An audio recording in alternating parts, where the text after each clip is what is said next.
Good afternoon, everyone.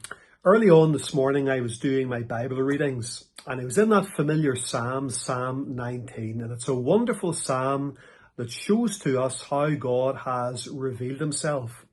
God has revealed himself, according to this psalm, primarily in two ways: natural revelation, creation, and then supernatural revelation, the Word of God or the Holy Scriptures.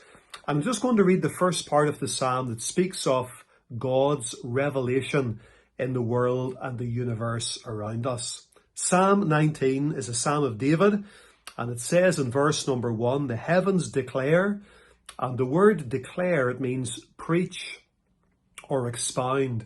The heavens declare, the heavens preach, the heavens expound, the heavens declare the glory of God, and the firmament showeth his handiwork.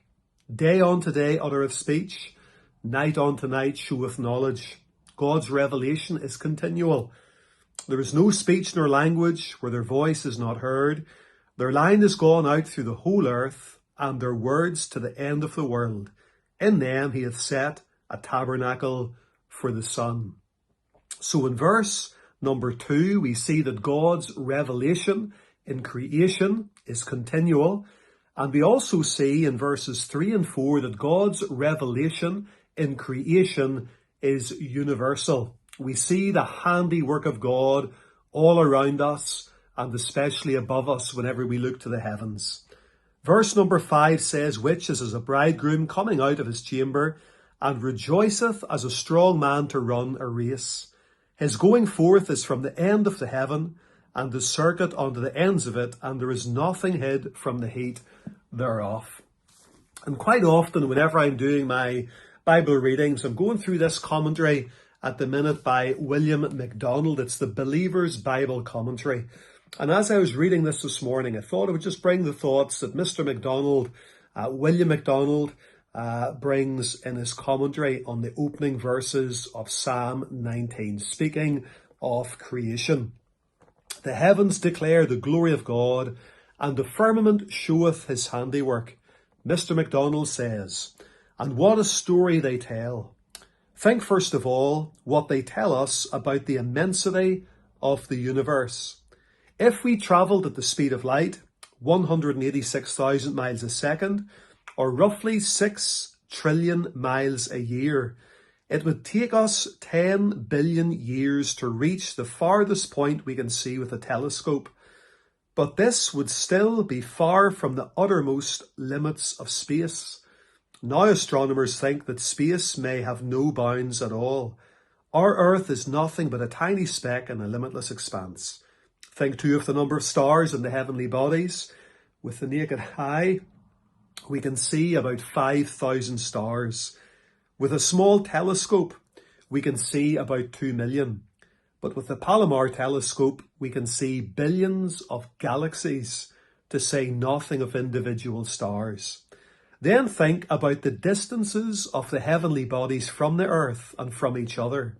Someone has pictured the distance as follows.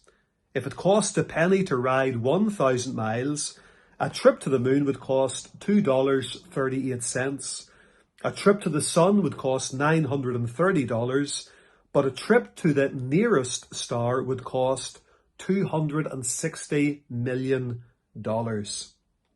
That's if it cost 1 penny to travel 1,000 miles. It takes light from the most remote stars, which can be seen with telescopes, 10 billion years to reach the Earth. So when we look out into space, we are really looking backward in time. For example, we do not see the Andromeda galaxy where it is now, but where it was in space-time 2 million years ago. Although the stars may appear to be crowded in the firmament, the distances between them are so great that they have been likened to lonely lightships 1 million miles apart, floating in an empty sea. If creation is so great, how much greater is the Creator? Day and night the heavens are telling the greatness of his power and wisdom. The firmament increasingly proclaims the marvel of his handiwork. In Bible usage, firmament refers to the expanse of the heavens. As Isaac Watts wrote, nature with open volume stands to spread her Maker's praise. And Lord Kelvin said this: if you think strongly enough, you will be forced by science to believe in God. You know, I don't wonder that sometimes people look at the world around us and they look at the heavens and they come to the conclusion that everything is millions and millions of years old, because God created everything at a point of maturity. Whenever God made man, he was a fully grown man. Whenever God put the trees in the Garden of Eden, the tree of the knowledge of good and evil, they had the appearance of maturity. If you'd cut the trees down, you'd have been able to count the rings, and everything had the appearance of being there for millions of years perhaps. Even as Adam would have looked at the heavens, he could see those stars, even though it takes so many light years for the light to reach us here on earth. The wisdom of God, the power of God, and to think that God so loved the world that he gave his only begotten Son. The vastness, the majesty, the glory of God. And yet he is interested in each one of us. Whenever I consider the heavens which thou hast made, what is man that thou art mindful of him? Wonderful today to know the Creator God as our God, our Father, which art in heaven. The heavens declare the glory of God. Let's live to the glory of God. And may God bless you even today. Thank you for joining us.